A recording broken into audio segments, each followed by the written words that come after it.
Assalamualaikum warahmatullahi wabarakatuh. Perkenalkan kami dari kelompok 5, kelas D. Kami di sini untuk mempresentasikan hasil diskusi kami mengenai tugas kelima statistika mengenai analisis variansi untuk menyelesaikan masalah perancangan, perbaikan, pemasangan, dan pengoperasian sistem terintegrasi untuk penyelesaian 3 faktor. Perkenalkan, saya Hatijah Fatimah Zahra dengan NIM D600230187. Saya Anissa Asmarabila dengan NIM 600230198. Perkenalkan, nama saya Bagus Gede Patria Putra Yuni Aryo dengan NIM D6023174.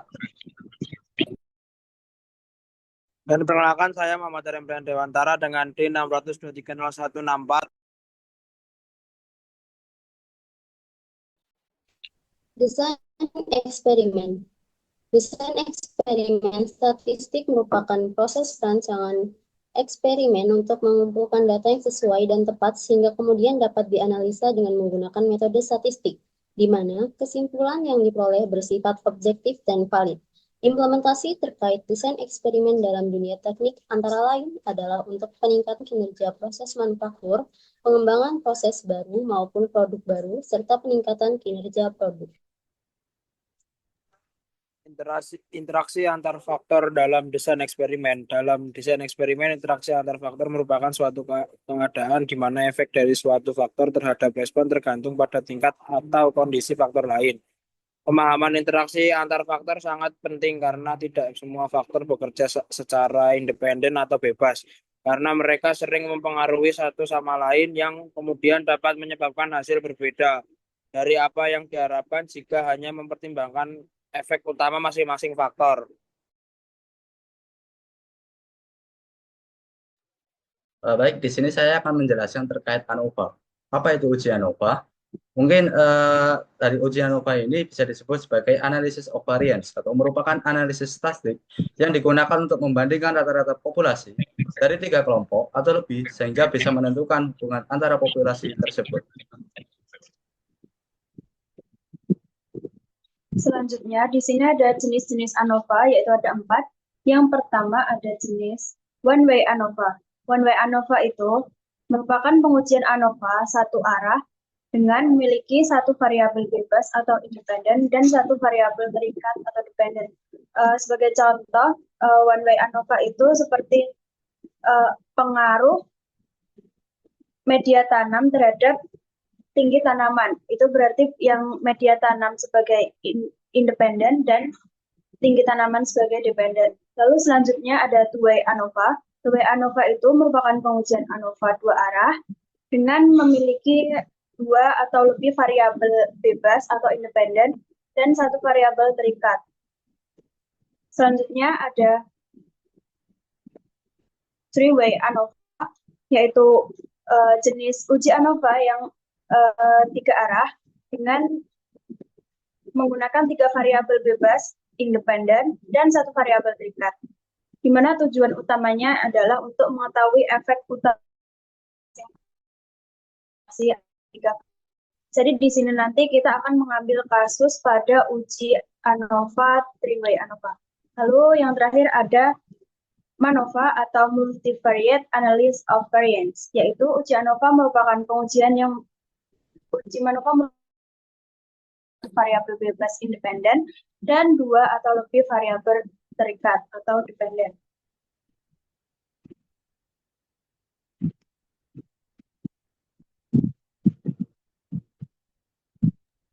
Baik, di sini ada contoh soal uji ANOVA 3 faktor, yang di mana itu adalah internet, ada gender, domisili, dan motivasi.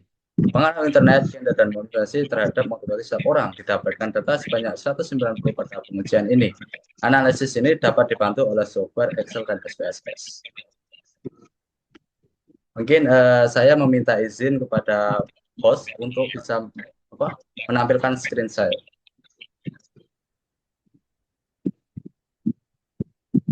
Sebelumnya, sebelum kita mengolah datanya, terlebih dahulu kita menentukan hipotesis pengujian ada 2, yaitu H0 dan H1.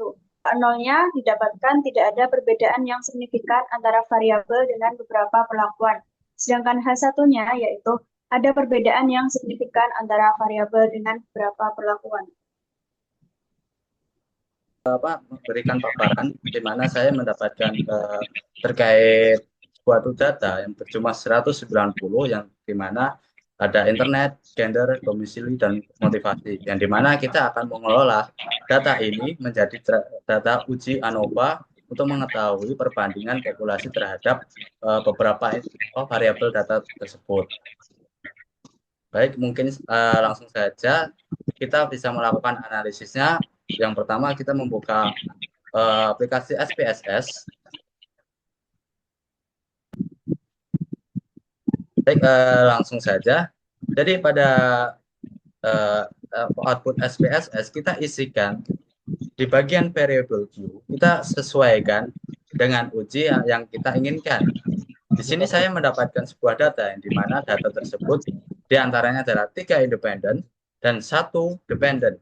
3 independen yang terdiri dari internet, gender, domisili. Sedangkan dependen sendiri adalah motivasi. Ketika data ini sudah kalian isikan, dilanjutkan untuk fokus pada desimal maupun measure. Yang dimana pada desimal ini, kita isikan nilai 0 semua.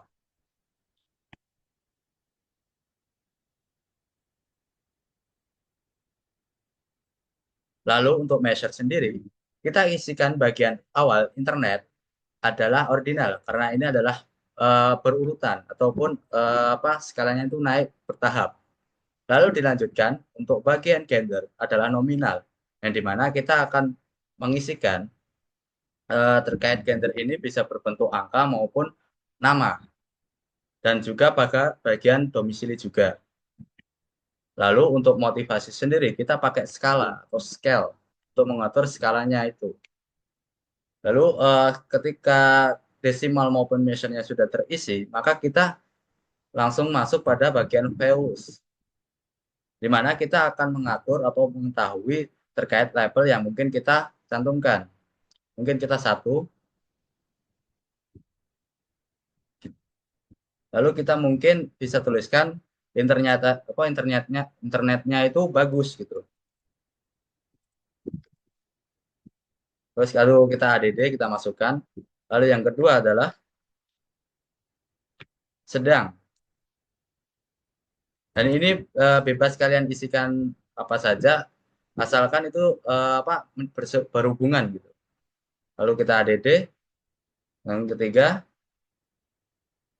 kita bisa isikan cukup ataupun bisa diisikan buruk. Itu bebas ya teman-teman. Lalu kita ADD, terus kita lanjutkan oke.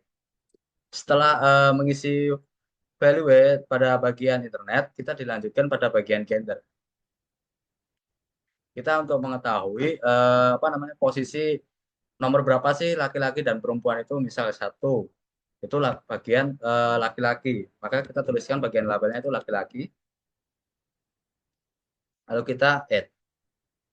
Lalu untuk yang kedua, kita isikan perempuan. Lalu kita add. Dan dilanjutkan oke. Lalu untuk terkait domisili, kita juga isikan. Yang pertama adalah kita bebas awalnya. Karena domisili ini bisa berhubungan desa maupun kota, kita bebas. Isi yang pertama desa pun boleh. Yang kedua, kita isikan kota. Add, lalu oke. Ketika semuanya sudah terisi, maka kita masuk pada bagian data view. Nah, di sini sudah terlihat teman-teman bahwasannya pada bagian kolom 1, 2, 3, dan 4 itu sudah terisi terkait data kita tadi yang sudah kita buat di bagian variable view. Lalu kita tinggal masukkan data Excel kita.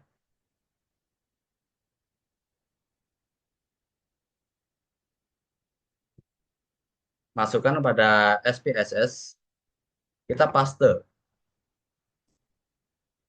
Nah, di sini sudah terlihat bahwasanya bagian internet kita bertuliskan buruk sesuai dengan bagian hallway yang kita telah buat tadi. Misalnya di sini teman-teman mengalami kesalahan ataupun di bagian internet, gender, dan domisili itu berupa angka, kalian bisa mengklik bagian value labels. Nah, di sini nanti bisa berubah sesuai dengan data yang kita isikan. Lalu untuk tahapan pengolahan data berupa uji ANOVA 3-way, kita melakukan klik pada menu Analyze, lalu kita masuk pada bagian General Layer Model, lalu bagian Unvariate. Di sini ada menu pop-up yang dimana ada dependent variable, fixed factor, random factor, covariate, dan WLS weight. Nah, di sini kita bagian motivasi, masukkan ke bagian dependent variable sesuai apa yang saya jelaskan tadi. Lalu untuk bagian internet, gender, dan domisili, kita masukkan pada fraction factory. Setelah data tersebut sudah dimasukkan semua, kita masuk bagian post hoc, di mana kita akan menguji terkait 3 faktor tersebut. Kita pindahkan semuanya. Lalu untuk equal variant assessment, kita bisa pilih di antara Bonferroni, 2K, dan Skiff. Ini bebas ya teman-teman, mau pilih 2K, Skiff, dan Bonferroni. Mungkin saya akan pilih Bonferroni saja. Lalu kita klik continue. Lalu kita masuk bagian option. Nah, di sini kita akan menentukan terkait 3 faktor tersebut. Apakah ada perbedaan ataupun rata-rata dari populasi data kita. Mulai dari internet, gender, domisili, internet ke gender, internet ke domisili, gender ke domisili, dan yang terakhir ada internet, gender, dan domisili. Kita pindahkan semuanya pada sisi kanan di bagian display means for. Lalu bagian display, kita mungkin bisa ambil bagian deskriptif statik. Lalu untuk tingkat signifikannya, kita pilih 0,0. Lalu kita klik OK. Maka dari data ini, outputnya itu akan muncul, teman-teman. Mulai dari between subject-nya itu kita mengetahui terhadap variable, terus terkait poin internet, ya di mana dari 1, 2, 3 tadi kita tuliskan variable-nya adalah bagus, sedang, dan buruk. Nilai signifikannya adalah 62, 58, 70, 87, 103, 64, 126. Lalu sesuai dari penjelasan tadi terkait descriptive static, yang dimana kita akan melihat terkait dependent variable, terkait motivasi, yang dimana dari internet sendiri rata-rata adalah dari sekitar 52 sampai 13 sampai ke 51,95. Untuk standar deviation-nya sudah ditentukan dari output ini, lalu untuk terkait signifikan juga sudah diberikan. Untuk terkait hasil dari output uji ANOVA 3-way ini bisa dilihat bagian test of between subject effect, yang dimana bagian dependent variable adalah motivasi, yang dimana kita telah mengetahui terkait 3 uji faktor. Di antaranya adalah internet dengan gender, internet dengan domisili, gender dengan domisili, dan terakhir adalah internet dengan gender dan dengan domisili, yang dimana data tersebut telah diperoleh. Mungkin itu saja dari penyampaian pengolahan data menggunakan 3-way ANOVA. Kurang lebihnya saya mohon maaf bila ada kesalahan. Mungkin bisa dilanjutkan oleh teman saya.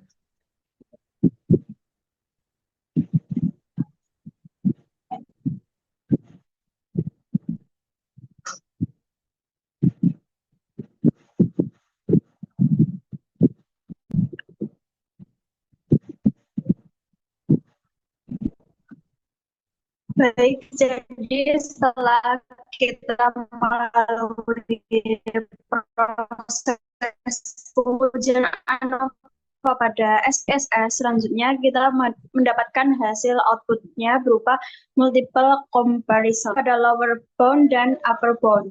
Nah, dari kedua nilai tersebut, jika pada nilai lower bound dan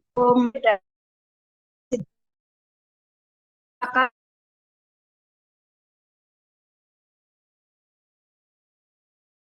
itu sama atau positif, dapat bahwa di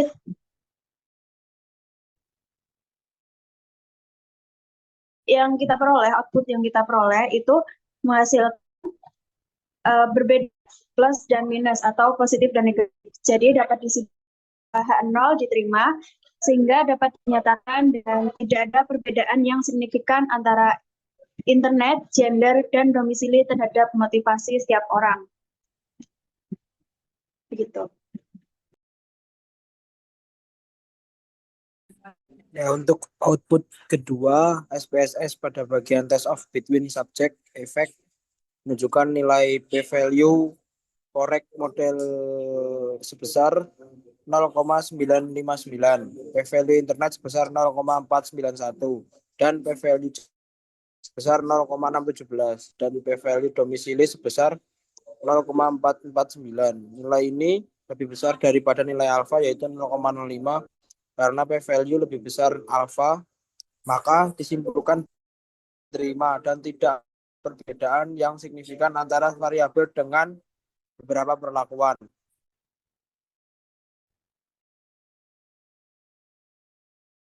Ya, terima kasih. Wassalamualaikum warahmatullahi wabarakatuh.